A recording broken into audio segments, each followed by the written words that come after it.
Essa é a minha apresentação. Bom, boa tarde, pessoal. Eu sou Saulo, tá?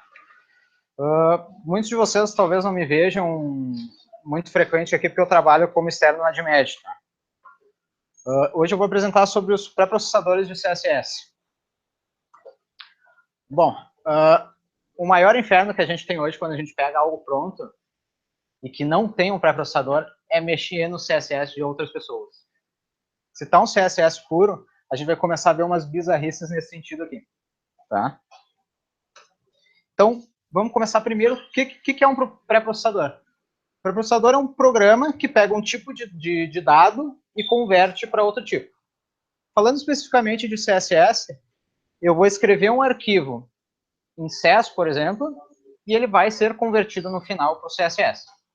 É isso que vai fazer o pré-processador. Agora, assim, ó, se eu pudesse definir em uma palavra por que pré-processar CSS, eu diria produtividade, tá? Mas entre os motivos a gente pode falar que CSS por si só é uma coisa muito primitiva. Tu tem uma regra e um atributo e acabou. Não tem mais nada diferente disso. Tu vai conseguir deixar de ter código duplicado a partir de algumas features que eu vou apresentar mais para frente, tá? Tu consegue usar, e esse é para mim parece um dos maiores ganhos que a gente tem em pré-processadores, é tu conseguir fazer nested coding, que eles chamam, que é tu botar uma definição dentro da outra. Visivelmente, isso aí vai ficar muito melhor quando se começa a usar isso aí. Aumentar a produtividade, que é o que eu falei.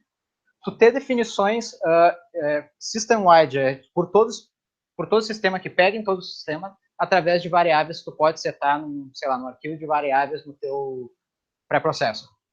Tu tem como escrever funções, que são chamadas mixins, o que pode te permitir aí tu ter um reuso disso aí. São funções, basicamente. Tu tem reporte de erro, porque hoje o CSS, tu escreve alguma coisa errada, e ele não vai te aparecer, não vai te gritar nada, simplesmente não vai funcionar. E acabou, tu não tem como descobrir o que pode ser que tenha dado de errado. Já quando tu tem um pré-processor, pelo fato de ele precisar pré-processar isso aí, ele vai checar toda a sintaxe e ver se está tudo de acordo com o que tu escreveu e dar um erro se for o caso. Em alguns casos, tu não precisa ter preocupações com compatibilidade cross-browser, porque tu pode, por exemplo, que eu vou estar falando com o Lucas agora, a gente pode criar um mixing que faz vendor prefixes, que basicamente, hoje, tem algumas features do CSS que não são oficialmente suportadas.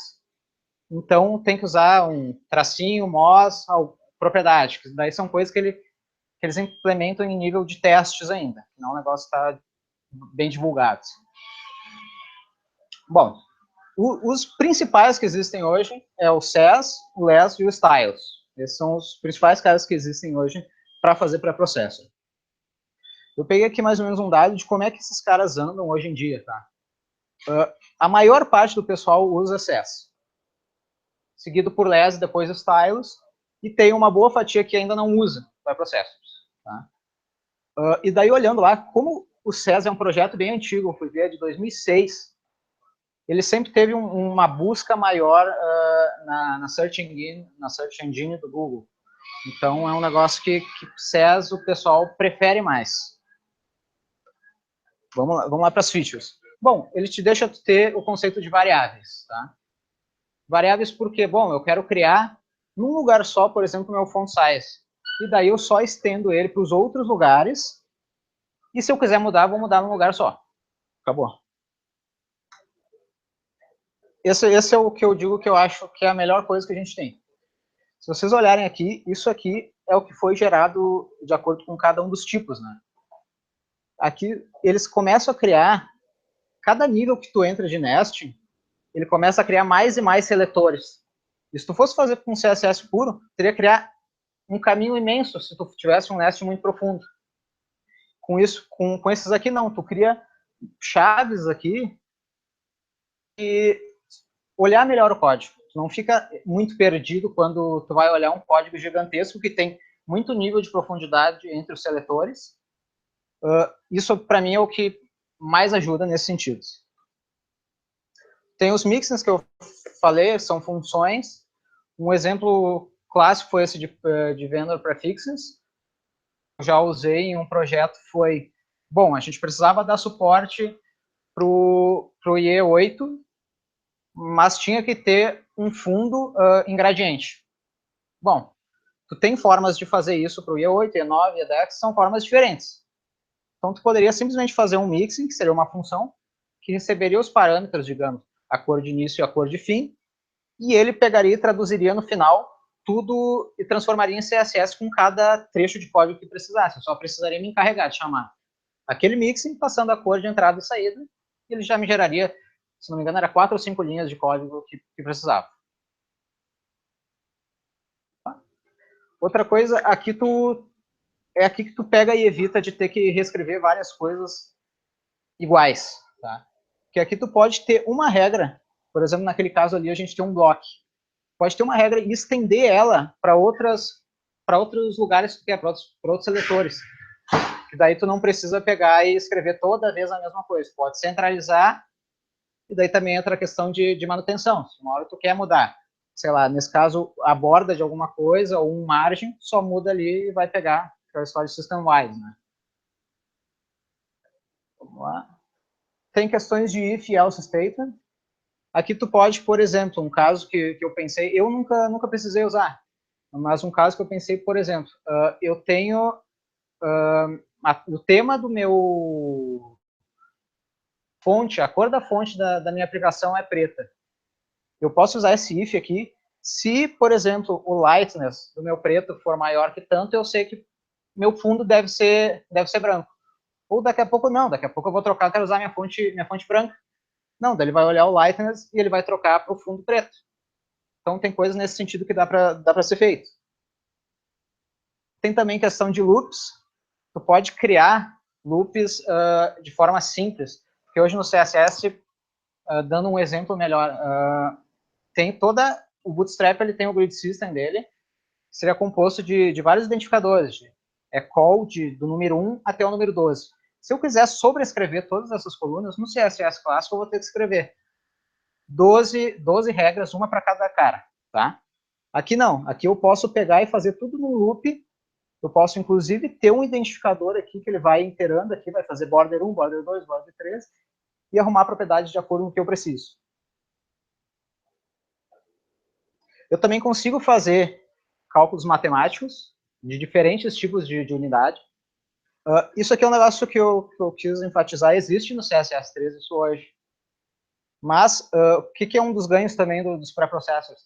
Que como ele faz isso antes, como é que eu posso explicar? Ele tem um programa e compila.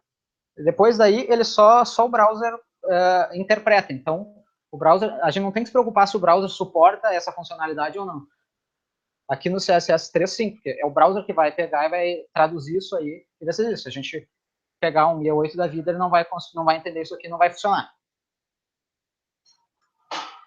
A gente também tem essa questão de imports, que a gente volta aqui no CSS3, tem também, só que aqui o ganho é, pelo fato dele ser compilado e gerar um único arquivo só no final, tu não vai ter que fazer N HTTP requests como é hoje no import do CSS3. Salve, tira dúvida que eu não lembro agora. Se der um import numa biblioteca no CSS que está na net, quando eu compilar, o SAS baixa ele, né? Sim. E gera o código. Sim, ele vai pegar e daí depois no compilado ele vai fazer tipo um append naquele código. Tipo, eu posso botar ali import e o CSS Bootstrap diferenciado no... Sim. Ele baixa. Isso. Daí, bom, uma das coisas que faz os processadores serem tão poderosos quando a gente fala de CSS, eles são bastante extensíveis. A gente tem várias bibliotecas que basicamente são um conjunto de mixins pré-definidos, que são Compass e Bourbon, eles são relativos ao CS, e o Less Hatch para o Less. Experiência de projeto eu já tive com o Compass. Além de fornecer alguns mixins para a gente já pré-setados, que a gente não precisa lá escrever, ele também me permitia pegar e gerar sprites, em vez, porque hoje, se tu quer fazer um sprite de forma burra, tu vai pegar e fazer isso num Photoshop da vida, vai juntar as imagens e mapear manualmente no CSS isso aí. Ah, esse cara vai de tanto a tanto, de tanto a tanto. Não, esse Compass ele tem um plugin, digamos assim, que eu consigo gerar de forma automática e de forma, digamos assim, inteligente esses sprites de maneira automática. O único problema desse cara em específico é que ele só aceita PNG. Mas são coisas nesse sentido, que ele dá uma extensibilidade muito grande, ou seja, pode fazer praticamente o que tu quiser. Les e Sass? Consegue. É possível. Só daí, daqui a pouco não faz muito sentido, dependendo do projeto. Aqui eu só quis trazer um comparativo assim, de como é que anda o Sass, o Les e o Stylus em quesitos de GitHub. O que anda acontecendo com esses caras? A gente pode ver que, por exemplo, o Stylus deu uma parada aí nos commits, o Les e o Sass, eles continuam tendo uma frequência muito boa. Então, é um negócio que não existiu, foi desenvolvido até certo ponto e parou. Não, é um negócio que está sendo contínuo. Inclusive, o CS está vindo desde 2006, tendo um incremento em funcionalidades. Né?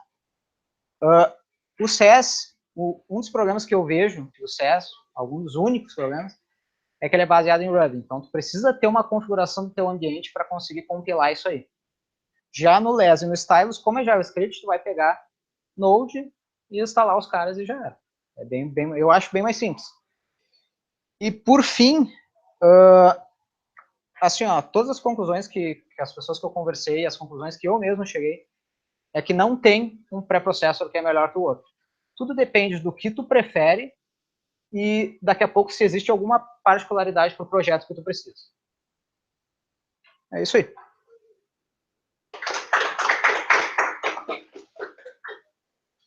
Alguma dúvida? O pré-processo, mas também funcionalidade em termos de execução, como é que funciona? Assim, ó, por exemplo, eu vou ter meu less, supomos que seja less. Eu vou escrever na linguagem less, eu vou ter um job, alguma coisa que processa esse cara. No final, ele vai me converter num arquivo CSS, que esse, de fato, eu usarei na minha página. É assim que funciona. Ele não é interpretado pelo browser, não é nada. Isso também que é um negócio que ajuda bastante, porque ele já te dá tudo certinho no final, um CSS puro, que tu não teria problemas com o browser, por exemplo. Tá, mas aquela funcionalidade de light, eu posso alterar. Sim. Se eu gerar tempo ou só em hora de processamento, em tempo de processamento.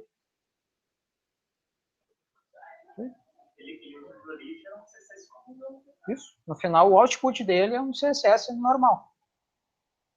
Cheio daquela, deixa eu voltar aqui para vocês verem de novo, cheio dessa bizarrice aqui.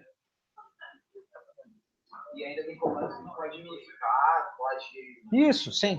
Isso aí sim. Acho que tem alguém batendo ali. Mas é isso aí. Ah.